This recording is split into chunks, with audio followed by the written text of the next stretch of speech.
No, listen, hip hop is about these moments.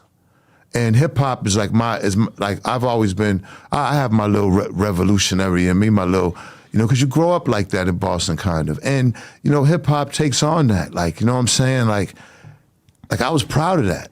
It's funny because what's his name? He was he was the other guy that was in Joe Budden's group. What's homie name? Joel Ortiz. No. Crooked Eye. Crooked Eye. Okay. So I met Crooked Eye at the office, and we just got the tapes, and we about to go up and do the press conference. There's like hundreds of real press up there. Crooked Eye is like, fuck it, I'm coming up. He knew about everything, was with the whole movement. That's why when I see Crooked Eye fuck with Eminem, I'd be like, and he's on YouTube saying he was there, whatever, but he's not telling the truth about, like saying it's not like I want a Crooked Eye to come up here and make a statement, but Crooked Eye was sitting right there when I made my statement. You wouldn't even been in the building, you know what I'm saying, if it was like that. So let's get, I fuck with Crook. Me and Crook cool. Me and Crook did music way before that. You know what I'm saying? It's just that people think that because they fucking with Eminem, then they all automatically have to be my enemy, and that's not true. First of all, that shit is so back in the day, first of all. Right. And you've publicly said that you don't want anything to do with it at this that's point. over with, man. Like, we got to move on from things, man. Like, that shit is, I don't want, like, I got a lot of dope shit that I'm doing. I don't want to keep fucking talking about that unless it got something to do with us sitting down, really sitting down, talking about that. And like, I would love to do that with him. Just me and him in a room and just sit and just really talk. I think that would do great for me, and it would do great for him. I think we would come out of there, like you said, like, damn, man, we really cool as I think it would be great for him to just sort of do more normal guy stuff in general, because it feels like, I'm sure it's good for his happiness. He clearly likes to just sort of seclude himself from everybody else, but that's not what hip hop is, Adam. See, hip hop is about being out here. You see, again, you out, we out here. You know what I'm saying? Hip hop is about being out there with the people, bro.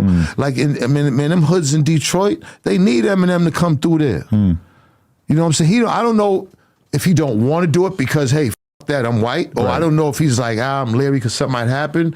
Like, I don't know which one, but he don't know. To me, if he showed up at Nipsey's funeral, do you know how big that would have been in the black people's eyes for him?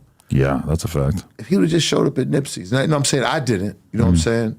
My money wasn't even right to go out there to get a hotel or nothing. Like, keep it 100 at that time. But if Eminem popped up or something like that, you know what I'm saying?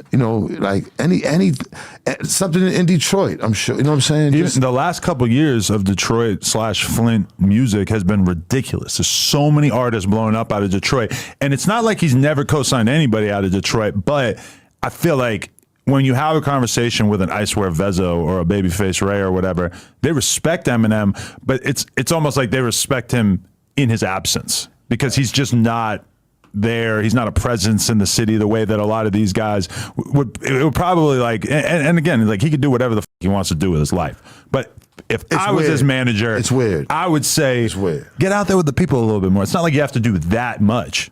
But, hit a party here and there, do a concert, whatever. Adam, man. I ain't going front. Yes, I fuck with you, man. No, and not just because you said that, but and not going against Eminem. I think that would be great for him. Right. Like, every time I see him kind of do it, then he doesn't do it. Like it'd be little instances where it'd be like, okay, and then it's like, because even like with Royce, like, that's like his top. Yeah. I mean, man, we all need a Royce. You know what I'm saying? We all need a Royce. We all need to come with a Royce. Pay extra, come with a Royce. But like, even with Royce, like, Royce could pop him out more if he would do that around Royce. Because as much as Royce stick up for him, it would be cool to see him hang out with Royce at a club or something. Or just believe it or not, like, I'm looking at stuff like this. That shit to me, I swear, that shit to me does not make me angry no more.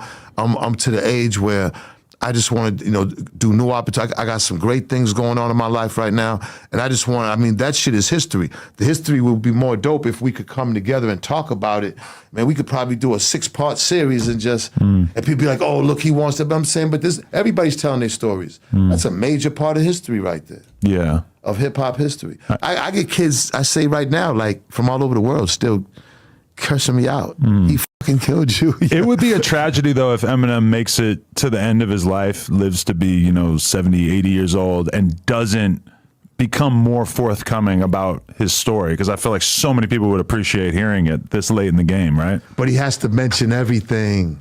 Yeah. You can't leave things that you just want to leave out. Like, you got to, things that you was a part of, even, the thing that you might think, because my story, like when I tell my story, it's going to be crazy. I'm going to tell the good, bad, and the ugly. Because at the end of the day, you're just telling your story and just telling, like you're just telling the truth of what you went through. You know what I'm saying? The internet is the narrative. Definitely. It's not the truth, it's the narrative. You know what I'm saying? Your story is what you represent. And, the source is just a small part of it.